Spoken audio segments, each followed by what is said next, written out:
싱킹 브릿지 타임즈 2024년 9월 15일자를 진행하도록 하겠습니다.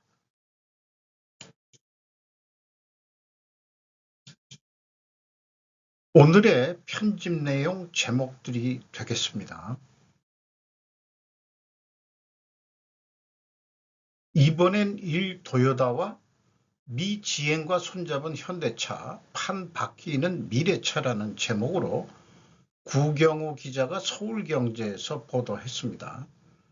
여기 그 굵은 글씨로 표현한 것은 제가 9월 14일 현대 모비스 분석 내용을 소개하면서 마지막에 HMG 현대모타그룹이 도요다를 넘을 수 있는 길은 이라는 화두를 던져봤는데 이상하게 우연찮게도 오늘 싱킹 브릿지 타임즈는 현대모비스 분석 방송을 하면서 HMG가 도요타를 넘을 수 있는 길은 이라고 화두를 던졌다.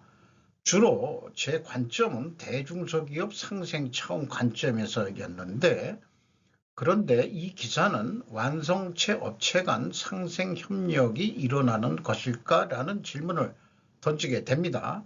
그리고 글을 다 읽어서 바로 느낌이 들어오는 게 이것도 대중 포위 전략으로 해석을 해야 될 것 같다. 이런 느낌이 와요.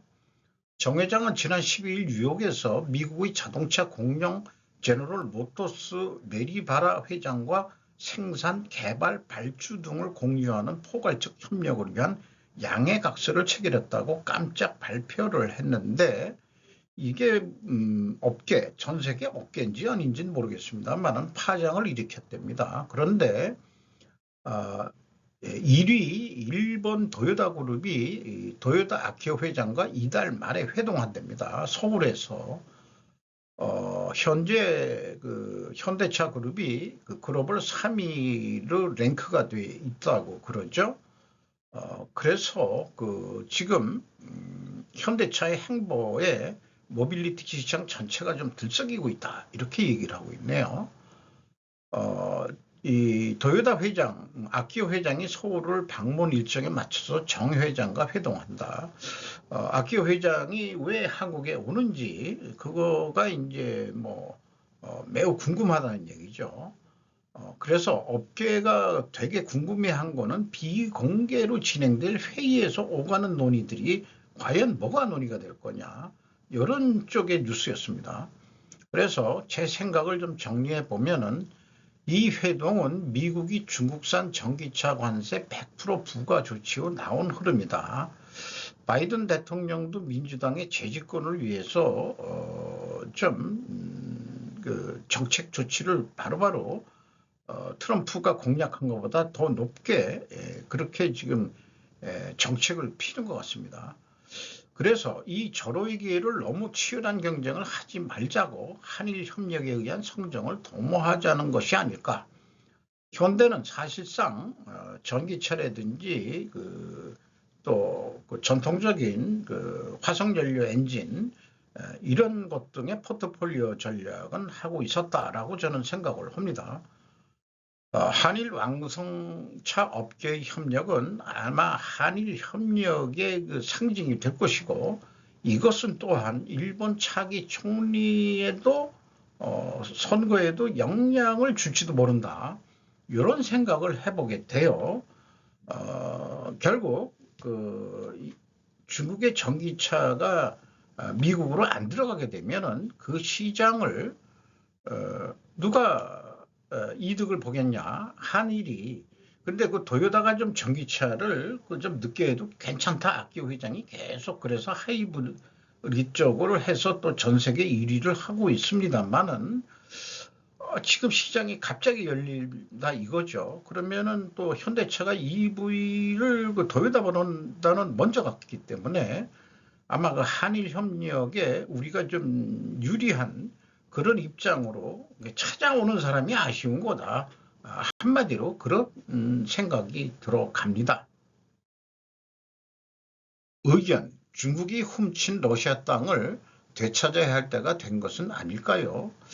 그 뭐 훔친이다 그러는데 어떻게 생각해? 반대말로 해도 될 것 같아요. 중국이 빼앗긴 러시아 땅을 되찾아야 할 때가 된 것 아닐까 이런 의미인 것 같습니다. 알렉산더 제이 모틸이라는 사람이 그 의견 기고자인데 더 힐의 의견을 냈습니다. 대만 대통령 총통이 지난주 천재적인 발언을 했다고 그랬죠. 라이칭 태, 뭐 이렇게 발음하는데, 대만을 먹겠다는 중국의 생각이라면은 그 전에 시진핑이가 해야 될 것은, 아이군 조약에서 서명한 러시아가 점령한 땅을 되찾는 것부터 해라.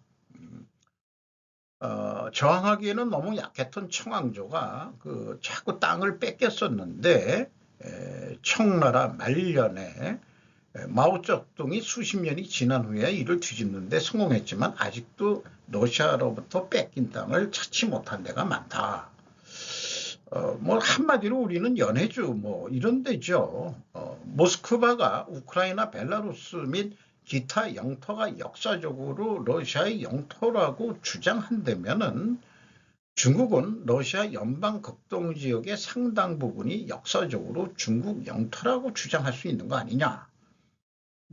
요런 논리라면 우리도 똑같은 논리를 하면 돼요. 말미에 가서 얘기하겠습니다만은. 근데 오늘날 러시아는 여러 국면에서 중국이 19세기 청왕조와 비슷하게 전쟁은 벌이고 있지만은 지금 쭈그러들고 있다 이런 얘기예요. 그래서 잘못하면 러시아가 중국 의존도가 높아질수록 중국 식민지로 변화될 거 아니냐. 결국 그러면은 러시아는 지금 모스크바하고 상테스부르크인가 뭐 그렇게 돼 있죠. 상트라고 그냥 줄여서 얘기하네요. 그 정도 수준으로 러시아가 된다면은 나머지는 수십 개의 새로운 국가가 등장할 것이다. 등장할 수 있다. 이런 얘기인데 이 그 새로운 국가들을 나중에 극동 지역의 대부분은 자연스럽게 중국으로 들어갈 것 아니냐. 천만의 별 말씀을 다 하세요. 자, 그 전에 우리가 조금 더 강대국이 돼야 될 거라고 믿습니다. 개인적으로 중국이 해체되어 만주, 티베트, 신장, 위구르가 별도의 나라가 되어야 될 것으로 믿는다. 만주와 연해주 모두 역사적으로 고구려와 발해 땅 아니었던가. 우리도 역사적으로 주장할 수 있다 얘기예요. 그리고 고대사를 배우면 배울수록 한흉노전을 읽어보면은 결국은 한나라 때 중국이라는 정체성이 만들어지는 거니까 그 전에는 뭐 춘추전국 시대고 뭐 아주 복잡한데 중국을 통일한 한나라 그 한나라를 본다 그러면은 결국 만리장성 이남까지만 그렇다. 지금 동북공정한다고 만리장성이 뭐 평양 어디까지 그려놨다는데 중국 애새끼들이 분명히 지금 역사적으로도 그 산해관 거기가 그 청나라가 그 북경을 침략할 때 그 산해관을 그 성문을 열어줬기 때문에 말하자면은 그때가 명나라 관료였겠죠. 산해관을 지키는. 그래서 이제 그 청나라가 그 중국을 먹을 수 있었던 거죠. 어쨌든 그 전통적으로 보더라도 성을 어디다 쌓냐? 산해관까지다 이 말이에요. 그 요동반도 쪽인가? 그 요동반도 쪽인가? 그렇죠? 요동반도 그 전이죠, 전. 저는 그렇게 알고 있습니다. 그 동쪽 시베리아가 아니고 연해주 이런 쪽 중국한테 줄 수는 없다고 생각합니다. 개인적으로 그렇습니다.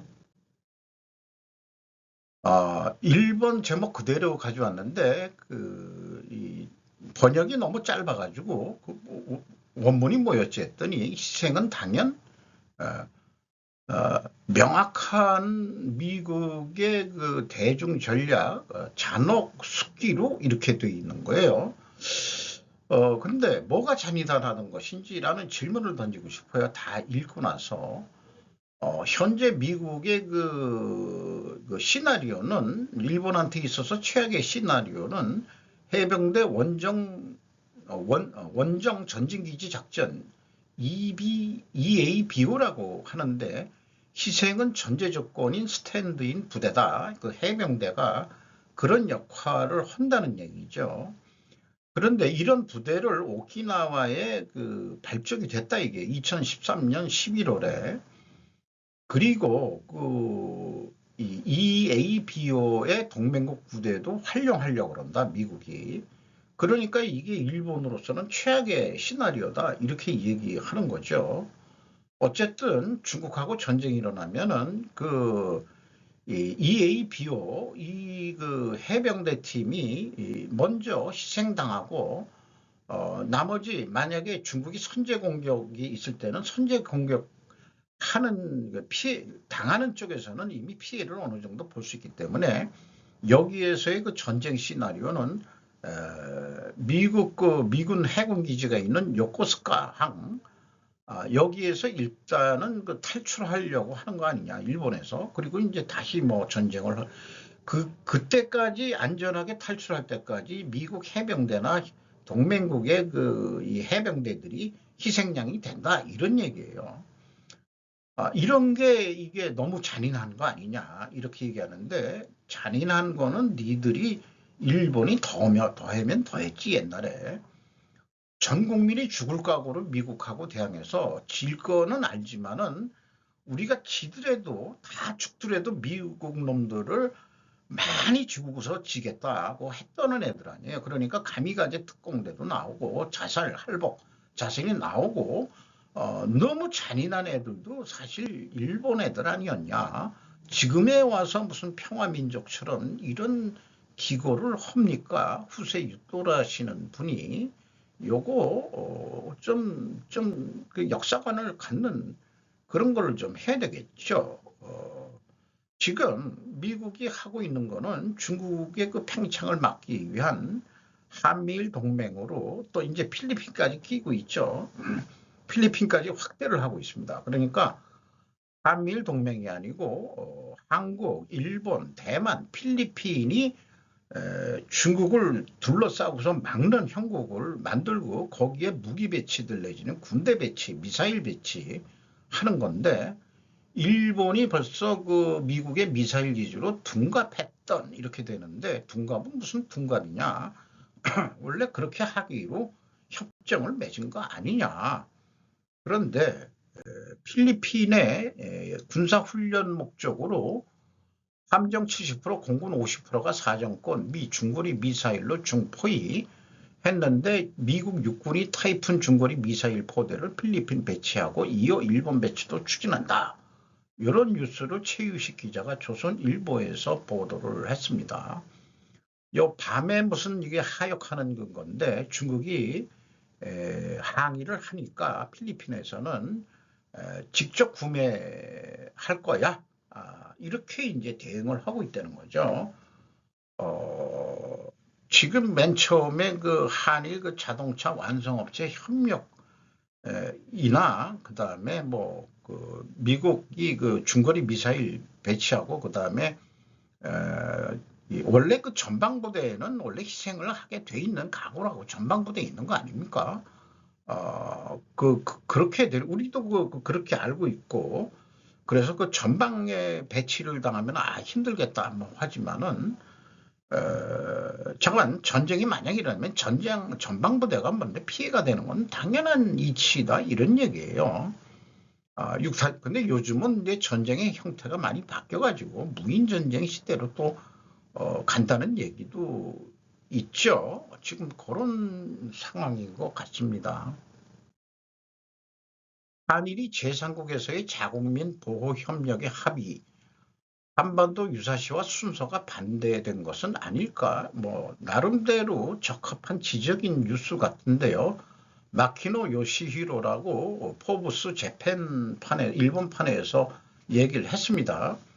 9월 6일 기시다 후미오 총리가 한국 찾은 날에 외무성과 대한민국 외교부 간의 각서를 교대로 서명했다. 왜 그러냐?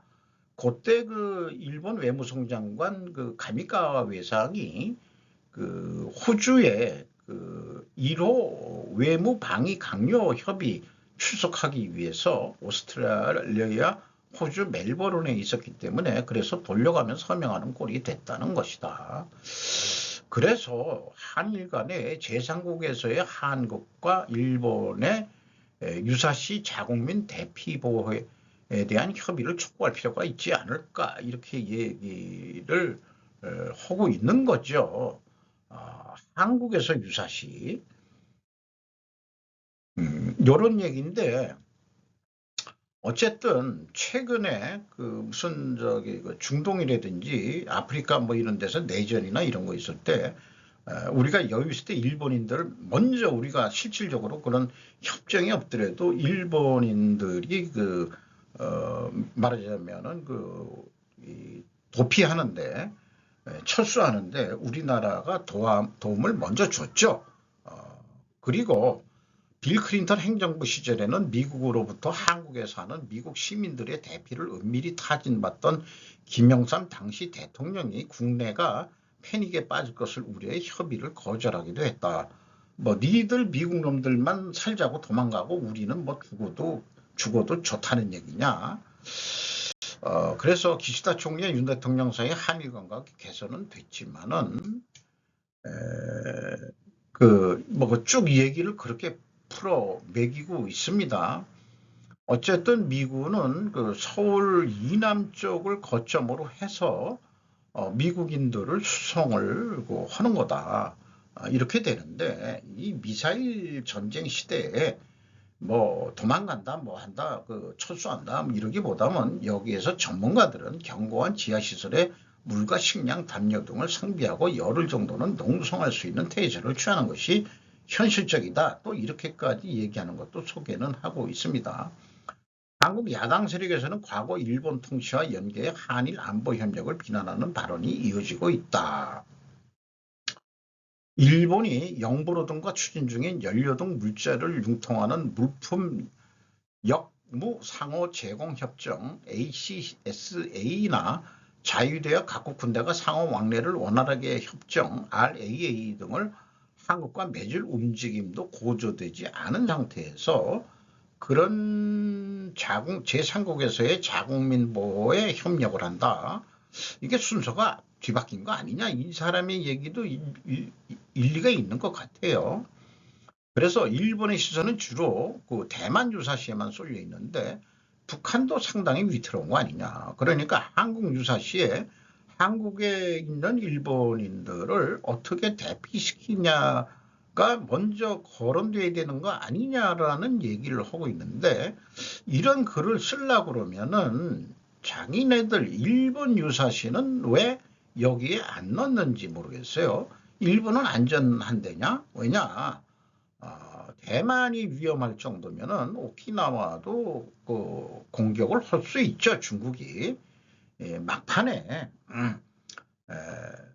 몰리면은 그거를 해결하기 위해서 내부의 어떤 불만을 외부로 표출하는 방법이 있죠.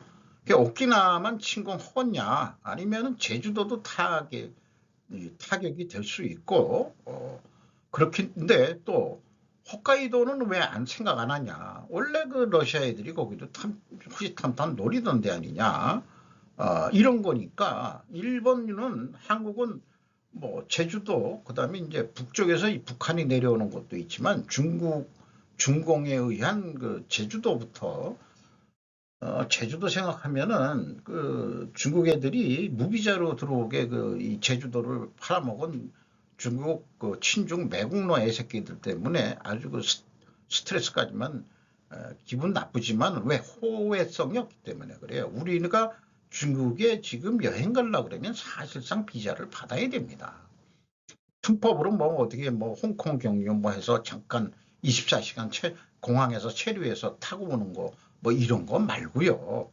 공식 여행을 가더라도 비자를 받는 그러니까 이 불평등한 상황 그러니까 이 제주도 같은데 일본에서도 그렇습니다만은 그 중국 애들이 땅을 많이 사고 어쩌고 저쩌고 제가 우리나라는 이 친중 그 간첩들, 그 자생적 간첩들을 잡아 솎아내야 될 거라고 생각을 합니다. 북한 간첩만이 아니고 이런 생각까지 하게 됩니다.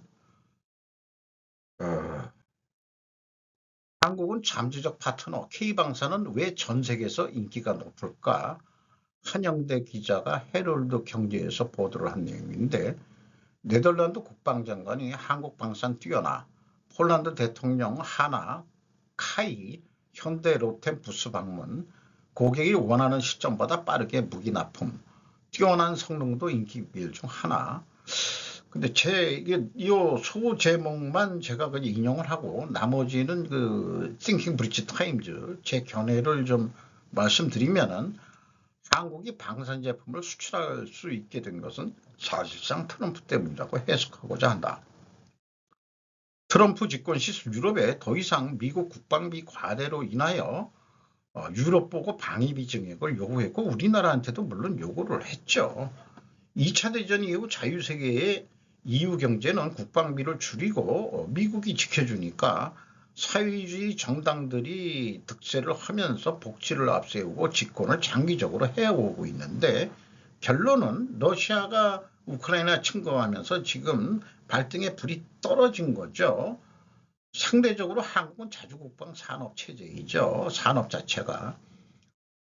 그래서 그 시간이 좀 부족합니다. 돈도 뭐 얼마나 여유 있는지 모르지만은, 거기다가 미국 이 무기는 비싸서 많은 예산을 쓰고 있다고 그러죠. 이탈리아 총리를 했던 EU 그 은행장은 예산에 미국산 무기, 비싼 무기를 너무 쓰고 자체 이 국방산업 개발은 좀 등한시하는 지금 EU가 문제다. 이런 거를 또 비판을 했습니다. 그러니 한정된 예산에서 한국 방산무기는 저렴하면서도 상대적 품질도 괜찮고 또한 납기 달성률도 높습니다. 결국 초고가 무기는 미국이 팔아먹고 한국은 중저가 재래 무기를 팔 수 있는 기회를 만들어준 것이나 마찬가지 아니냐. 우리 호주에도 많이 팔아먹고 또 동남아도 팔아먹고 좋죠. 특히 한국 무기는 미국 무기와 호환성이 있다는 거예요. 이게 또 강점입니다. 또 우리나라는 적병기화 부대라는 것도 있었죠. 그 러시아에 그 돈을 빌려줬는데 노태우 대통령 때 현금으로 못 갚아가지고 무기로 받아낸 소련제 무기로 요걸 부대를 아예 만들어 버렸어요. 적병기화 부대라고. 그 러시아 표준 사이즈로 또 만들어 버리면은 우리나라 무기는 소련제하고도 호환성이 있고 미국제 무기하고도 호환성이 있게, 물론 재래식 무기의 하나입니다만은,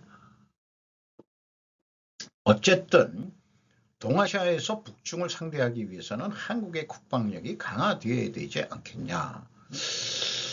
자, 우리가 아주 뭐 어떤 사람들은 뭐 지금 한국이 망할 지경이다 이렇게까지 협박을 하는 사람들이 있는데, 우리가 자꾸 긍정적인 측면을 좀 보자고요. 위기는 기회라고 해서 뭐 국가 소멸이고 인구 소멸이고 뭐 이런 얘기를 하면서 자꾸 그 전문가들이라는 사람이 왜 인기를 끌라고 해서 뭐 협박 전술을 쓰는 건지 어떤지는 모르겠습니다만은, 그 위기 속에서 우리는 기회를 오히려 만들 수 있다. 저는 그런 쪽에 이 표를 하나 좀 던지고 싶어요. 우리가 그래야 되지 않겠냐. 국정원 3대 간첩단 연계 100면 폭착하고도 수사 못했다. 김민석 기자가 조선일보 수사지휘관 전 간부의 증언인데, 대공수사권 폐지되면 내사가 중단됐다. 이게 그 경찰한테 넘어간 거죠. 그 문재인 정권 말기 때. 그런데 지금도 그 경찰이 대공수사 능력이 그만큼 되냐, 이런 얘기인데, 지금 이게 우리나라 간첩법을 빨리 바꿔가지고 대공 그 북한에 대한 그 간첩만이 아니고 대중 간첩, 산업 스파이 이것까지 전부 다 간첩으로, 우리나라 사람도 그 미국의 간첩법으로 걸렸잖아요. 미국 애들도 그렇게 하는데 왜 우리나라는 중국 애들의 그 기술 그 탈취행위라든지 스파이짓 이런 거를 왜 못 건드리는지 나 이해가 안 됩니다. 경찰이 또 왜 전 문재인 정권은 국정원을 아주 미워라 했던 모양이죠. 물론 과거에 잘못된 부분도 분명히 있을 겁니다. 인권을 유린하고 무슨 고문을 많이 했다든지, 그리고 이제 정적을 이 간첩부로 몰아가지고 죽이는 그런 것도 없지는 않았을 겁니다만은 시대는 변했고, 그럼에도 불구하고 미국이 뭐 FBI나 CIA 뭐 이런 것들이 있듯이 우리나라가 이 경찰이 아닌 미국의 CIA 같은 그런 쪽에서 이 간첩 수사를 하도록 하는 우리 수준이 좀 높아져야 되지 않겠냐, 그런 생각을 하게 됩니다. 어떤 사람은 우리나라 법이 개정이 안 된 상태라면 미국 법을 적용하도록 미국의 결과적으로는 이 한국의 예를 들어서 산업성전자의 기술을 유출시킨 국내 스파이가 있다고 그런다면은 그것도 물론 이제 체포가 되고 그랬습니다만은 미국 왜냐 그게 가면은 미국한테 하지 말라고 했는데 하게 된 거니까 한국한테 우리 불이익을 안 당하게 얘 넘길게, 인도할게, 미국 CIA 법으로 그냥 얘 간첩으로 그냥 아주 그냥 죽여줘. 이렇게는 왜 못하냐? 머리가 안 돌아간다, 이런 의견이 있는 사람도 있습니다. 몸에 좋다는 그 약의 배신, 나이 드신 부모님 근육 앗아갔다, 노화 누축이 첫 번째 시리즈인 것 같습니다. 제가 나이가 먹으면서 요즘 이런 고령층에 대한 뉴스들이 이제 자꾸 눈에 띌 수밖에 없어요. 서울 아산병원 노년내과 백지연 교수는 말하는 근감소증인데 뭐 이해가 충분히 가요. 그런데 복용량이 많을수록 부작용이 늘어나기 때문에 환자가 복용하는 모든 약을 점검하고 꼭 필요한 약물만 취하도록 정리해야 된다. 이거 뼈저리게 느낍니다. 뭐 영양제다 뭐다 해서 뭐 많이들 먹고 그러는데 참 조심해야 돼요. 약은 부작용이 항상 있을 수 있기 때문에 약도 되지만 독약이 될 때도 있다. 뭐 이런 거에 대해서 뭐 100% 공감합니다. 그러니까 너무 약에 의존하지 말고 근육이 이제 말하자면은 여기 뭐라고 돼 있죠? 근감소증 줄어드는 거 뭐 확실한 거고요. 그래서 좀 건강하게 늙어갈 수 있도록 생각해야 될 것 같습니다. 자관 좀뭐 조금 움직이긴 해야죠. 걷기 운동도 좀 해야 되고 이렇다고 생각을 합니다. 손발 묶인 최윤범, 백기사 확보 사활, 국민연금 정부의 SOS 가능성도, 이충희 기자가 서울경제에서 보도했는데 고려인이 국민연금하고 정부의 비공식적인 정부한테도 경영권 방어를 위해서 도움 요청을 할지도 모르지 않겠냐, 호소하지 않겠냐, 뭐 이런 내용에 되겠습니다. MBK 파트너즈가 영풍하고 손잡고 지금 고려아연을 공개 매수하는데 한 50몇만 원 했던 게 MBK가 66만 원에 이제 공개 매수를 시작했어요. 차액만 하더라도 10만 원 돈이 넘습니다. 일주에. 이거 유혹이죠. 외국인 기관이 18점 몇 프로 가지고 있는데 이거 다 팔아먹으면 어떡하느냐. 50%가 넘어버리면 경영권 뺏기게 되는데 요거 완전히 제 희망 시나리오예요. JP 모건이 100기사 중 하나로 나왔으면 좋겠어요. JP 모건이 고려인 주식도 어느 정도 가지고 있는지 모르지만은 미래를 봐가지고 지금 이게 미국한테도 필요한 거고, 그다음에 이 세계적인 초인류 재련소로서 미국한테 도움이 될 수 있는 데다. 그거를 경영할 수 있는 그 능력이 있는 사람들이 장 씨하고 최 씨 간의 그 가문 결별하는 과정에서의 지금 혼란인데, 옛날부터 최 씨가가 기술이나 뭐 이런 쪽을 담당했고, 장 씨가는 그 내부 살림을 하는 거로 담당을 했었다는 거로 시작이 동업이 됐다는 거로 알고 있습니다. 그래서 그 어떤 그 재련 기술 이런 쪽으로 봐서는 최 씨 가문의 그 역량이 크다. 이렇게 봐집니다. 이런 사례에 이제 한진칼 분쟁 사례에서도 산업은행이 그때 백기사로 나섰다 하는 것도 소개를 하고 있네요. 어떻게 될지 모르겠습니다만은 미국 선거와 프리메이슨, 이 목로 김정김 몽골 박사가 운영하는 건데, 할 때마다 새로운 그 고정 그 홍보 뭐랄까 이거 그 오프닝 그 세레모니를 하는데 제세 이화에 대해서 얘기하고 있습니다. 에즈 오브 소빌로우. 요거를 성경 속에 있는 말로 하면은 하늘의 뜻이 아니 주기무도문에도 나오죠. 하늘의 뜻이 이 땅에 이루어지게 하소서. 이 얘기입니다. 그때 하늘의 뜻이 뭐냐? 이 사람이 얘기하는 것은 이제 천문 샤머니즘 이런 얘기인데 이거를 그 팝송유 같은 그런 노래로 해서 반복적으로 잘 어떻게 만들었어요. 그래서 이거를 보면서 이 사람의 이분의 그 특징은 천문 샤머니즘은 분류와 상관관계의 단계의 진수다.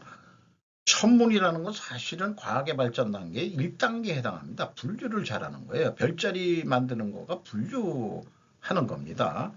그래서 그 상관관계는 그 별자리들에 의해서 이 땅이 이루어지소서는 상관관계가 되겠죠. 별자리가 움직이는 거에 따라서 인간 지구에서의 현상도 그렇게 이루어진다라고 상관관계를 맺는 겁니다.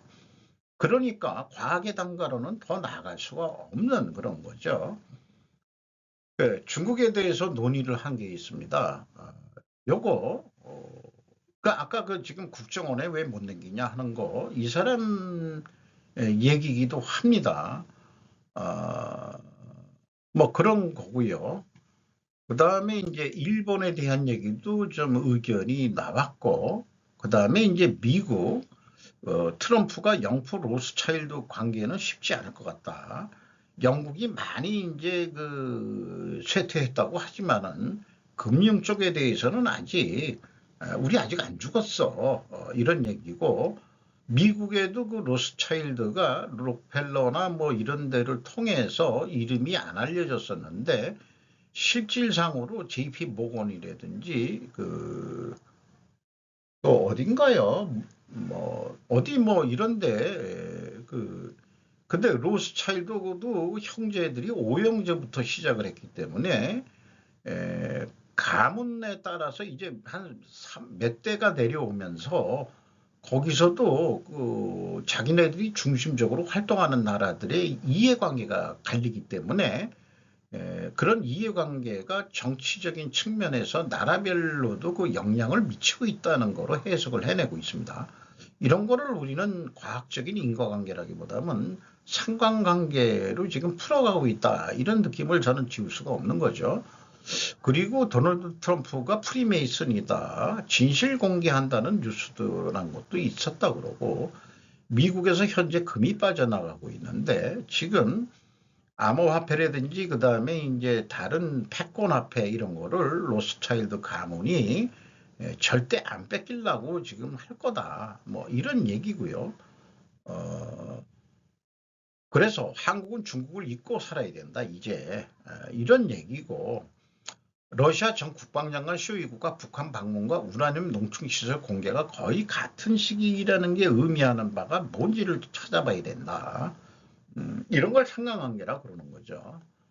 또 영국의 그 수상, 그 처칠 수상은 조선이 일본이 패망했다 하더라도 조선 식민지는 그냥 가져가는 일본이 되기를 바랬었대요. 그런데 장개석이 말이 되는 얘기냐? 내가 그 임시정부에 돈도 주고 해고 그다음에 역사적으로나 그건 아니다. 이래가지고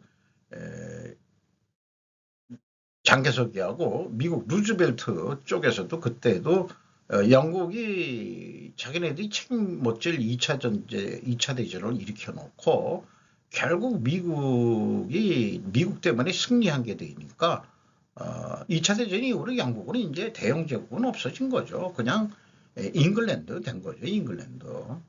이렇게 얘기를 하면서 현대제철이 베이징과 충칭에서 떠나고 인도와 미국 시장으로 또 간다. 이런 것도 소개를 하고 있습니다. 그런데 영국 처칠 입장에서는 러시아의 남하가 그러니까 소련의 남하를 막기 위해서는 한국이 독립국이 되면은 힘이 약해가지고 혹시 침략을 바로 당하지 않겠냐. 근데 6.25로 그게 바로 나왔죠.